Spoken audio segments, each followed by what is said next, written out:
বিএনপির কেন্দ্রীয় নেতা সাবেক মন্ত্রী অ্যাডভোকেট এম রুহুল কুদ্দুস তালুকদার দুলু বলেছেন, কোনো ষড়যন্ত্রে কোনো চক্রান্তে বাংলাদেশের স্বাধীনতা, সার্বভৌমত্ব ও গণতন্ত্রকে বিপন্ন করতে দেয়া হবে না।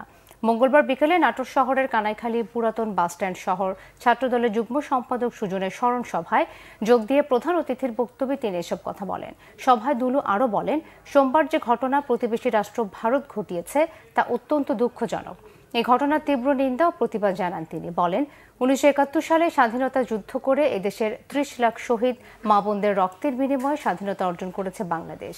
15 বছর ধরে যারা স্বাধীনতাকে বিক্রি করে দিয়েছে তারা দেশের সার্বভৌমত্বকে অন্যের কাছে বিকিয়ে দিয়েছে।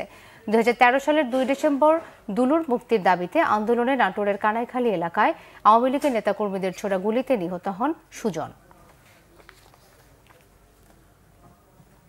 বিক্রি করে দিয়েছে যারা বাংলাদেশের সার্বভৌমত্বকে অন্যের কাছে বিকিয়ে দিয়েছে। আমরা তাদের বলতে চাই, কোন ষড়যন্ত্র, কোন চক্রান্ত বাংলাদেশের স্বাধীনতা, বাংলাদেশের সার্বভৌমত্ব, বাংলাদেশের গণতন্ত্রকে বিপন্ন করতে আমরা দেব না।